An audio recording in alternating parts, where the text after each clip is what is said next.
আমরা বলতে চাইছি এই সরকারটা এই বাচ্চাটাকে খুন করলো, এই সরকারটা রক্ত খেকো সরকার।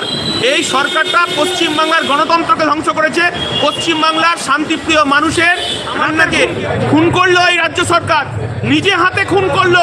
মমতা বন্দ্যোপাধ্যায় যদি লজ্জা থাকে তার পদত্যাগ। বাংলা নিজের মেয়েকে চায়, মমতা বন্দ্যোপাধ্যায়ের স্লোগান।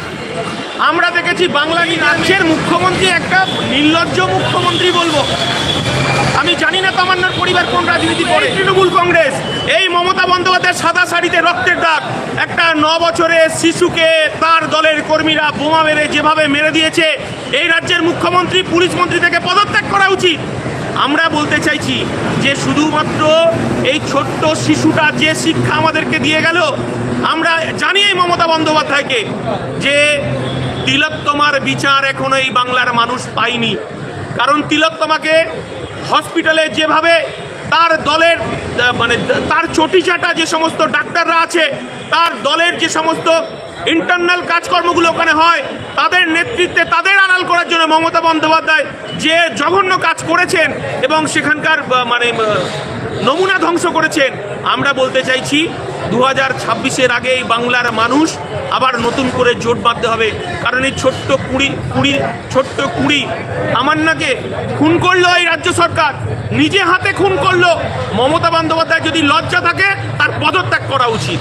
আমরা দেখলাম যে 14 যিনি কালীগঞ্জের বিধায়ক হয়েছেন আলিফা আহমেদ, এই ঘটনা ঘটার পরে তিনি নির্বাচিত জনপ্রতিনিধি, এখনো পর্যন্ত তার পরিবারের সঙ্গে দেখা করেননি, তিনি অন্যদিকে আনন্দ উৎসব করছেন।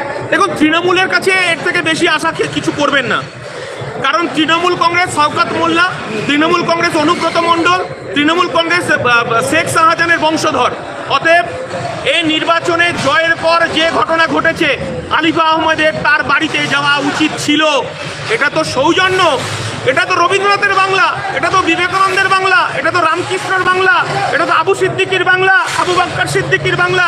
আর আমরা দেখতে পাচ্ছি এই বাংলায় মানবতা ধ্বংস হচ্ছে কিভাবে।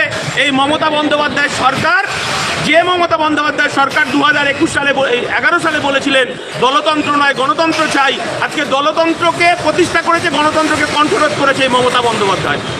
মুখ্যমন্ত্রী এখনো পর্যন্ত তার বাড়িতে গেলেন না, তার বাবা মা কাঁদছে, একেবারে তারা অসহায়, তাদের একমাত্র সন্তান তাকে খুন করার পরে এখনো মুখ্যমন্ত্রীর কাছে কোনো সহানুভূতি। এই রাজ্যের মুখ্যমন্ত্রী একটা নির্লজ্জ মুখ্যমন্ত্রী বলবো।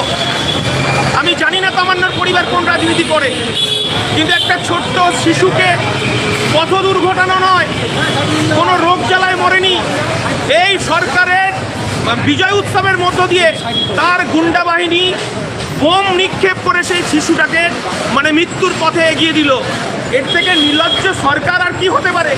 এই রাজ্যের নির্লজ্জ মুখ্যমন্ত্রী আর কি হতে পারে? আমরা হতভম্ব হয়ে যাচ্ছি যে নির্বাচন যত এগিয়ে আসবে কত লাশ আমাদের তুলতে হবে তার কোনো ইয়াত্রা নেই। আমরা বলতে চাইছি মানুষের জোর, মানুষকে রাত জেগে 2026 সালে এই রাজ্যের মুখ্যমন্ত্রীকে এই বাংলা থেকে গণতান্ত্রিক পদ্ধতিতে তাড়াতে হবে। আমরা দেখলাম যে এই যে 5টা রাজ্যে 5 জায়গায় উপনির্বাচন হলো, কোথাও কোনো অশান্তি নেই, শুধুমাত্র এই পশ্চিমবঙ্গে কেন? বাংলা নিজের মেয়েকে চায়, মমতা বন্দ্যোপাধ্যায়ের স্লোগান। আমরা দেখেছি বাংলা নিজের মেয়েকে চায়। মমতা বন্দ্যোপাধ্যায় তার পরিবারে তার নিরাপত্তা নেই, মমতা বন্দ্যোপাধ্যায় তার পরিবারের লোক ফেলে দিয়েছে। আমরা দেখেছি মিডিয়ার মাধ্যমে তার কপাল ফেটে রক্ত বেরোতে দেখেছি। তার বাড়িতে তিনি রাজ্যের মুখ্যমন্ত্রী, পুলিশ মন্ত্রী, তার বাড়িতে তাকে খুন করার চক্রান্ত হয়েছে আমরা শুনেছি। কিন্তু তিনি এই রাজ্যের পুলিশ মন্ত্রী। আজকে মহিলাদের নিরাপত্তা নেই, ছোট ছোট শিশুগুলোর নিরাপত্তা নেই। আমরা কোন রাজ্যে বাস করছি? একটা ফ্যাসিস্ট রাজ্যে বাস করছি। এর থেকে লজ্জার কি হতে পারে? তার পরিবারের থেকে দাবি করা হয়েছে তামান্না প্রতিবাদকে আমরা বিরোধী দল করি, আমরা সিপিএমকে সমর্থন করি, সেজন্যই আমাদেরকে টার্গেট করে আমার বাড়িতে আমার মেয়েকে বোমা মারা হয়েছে। বিরোধী দল করলে এই রাজ্যে এইরকম তার বাচ্চাকে মেরে দেওয়া হবে? দেখুন, আমরা দেখেছি 2021 সালে বিরোধীদের পরাজয়ের পর এই শেখ শাহজাহান বাহিনী অনুব্রত মণ্ডল এবং আপনার শওকত মোল্লারা এই বাংলায় তাণ্ডব চালিয়েছে। বিরোধীদের ঘর বুলডোজার দিয়ে ভেঙে দিয়েছে, তার বাড়ির ছাগল, তার বাড়ির মুরগি, দোকানপাট, বাড়ি ঘরদার ভাঙচুর করেছে। আমরা বলতে চাইছি এই সরকারটা এই বাচ্চাটাকে খুন করলো, এই সরকারটা রক্ত খেকো সরকার। এই সরকারটা পশ্চিমবাংলার গণতন্ত্রকে ধ্বংস করেছে, পশ্চিমবাংলার শান্তিপ্রিয় মানুষের রাতের ঘুম কেড়ে নিয়েছে। তাই আমাদের আবেদন, পশ্চিমবাংলার মানুষ এই রাজ্যের মুখ্যমন্ত্রীকে 2026 সালেও রাতের ঘুম কেড়ে নিতে হবে। ঠিক আছে? এই